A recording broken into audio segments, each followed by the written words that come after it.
I've realised that time is on my side. I'm still at the school, still waiting. If you've watched the previous video, it's shot and you've seen the lovely flax sort of bushes out the window, wafting and waving in a breeze. And it is getting warm. I certainly am feeling a little bit lathered wearing this lovely baby pink scarf. But hey, fashion sometimes has a price to pay.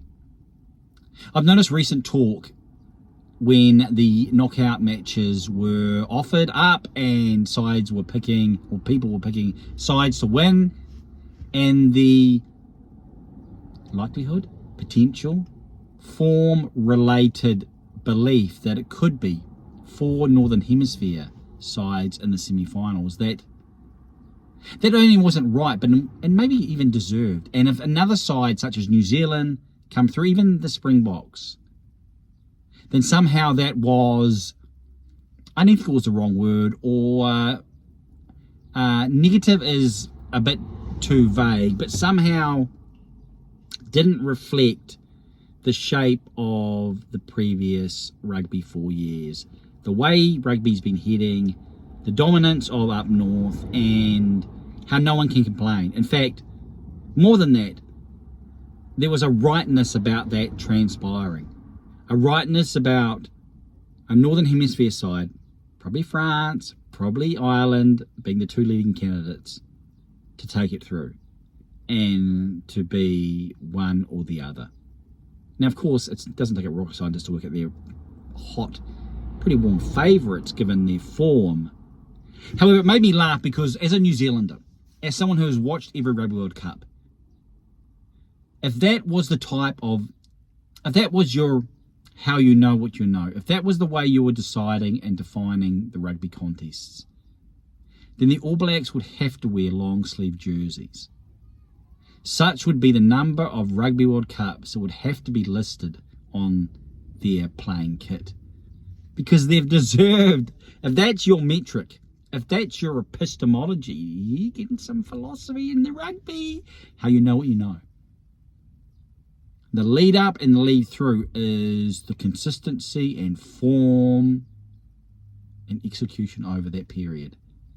Then, yes, maybe 2023 wouldn't be the All Blacks, but every other World Cup, or thereabouts, or most every other World Cup would be.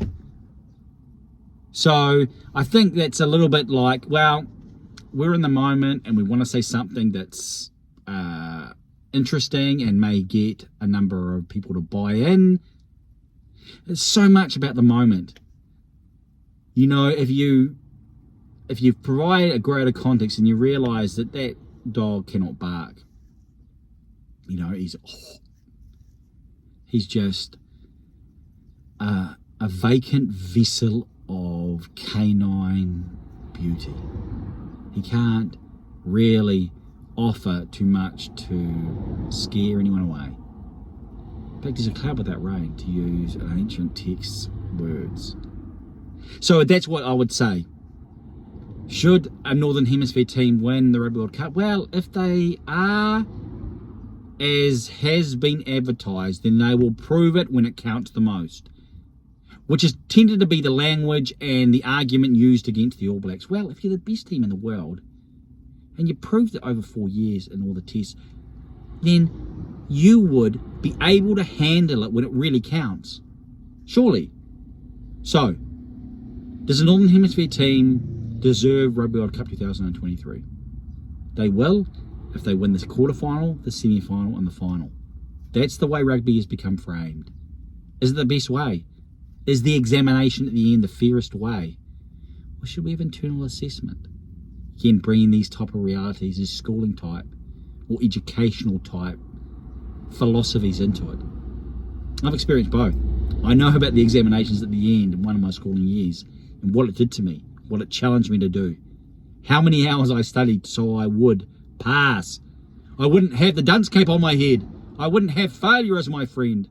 I wouldn't have to repeat another year. So I understand that there are downsides to that, maybe. Although maybe that rugby test calendar is there to indicate throughout a longer period the sides who are leading. But at this Rugby World Cup, the way rugby has been framed, it is about marking the moment. Things could go wrong. You don't have to be the best team in the world to win the Rugby World Cup. The All Blacks have took solace in that over a longer period. It's about nailing it. So we can say there's some credence to, maybe there's some credence to saying that just because you win the Rugby World Cup, you may not be the best team. But to say that you deserve it because you have been the best team for a longer period would leave the All Blacks as Rugby World Cup champions in 87, 91, 95, 99, 03, 07, 11, 15 and 19. Now you may want to quibble and argue about certain tournaments, but for the majority of those, they have been through the period. Their winning record would be such that it would be greater than any other nation. So the fact they haven't been this time, you can't want it one way previously, but then try and change it. So the nation that's able to handle it, maybe they'll get luck. Maybe they'll get good fortune. Maybe it will favour the brave. Will favour the North, maybe. Maybe it won't. That's all to tell.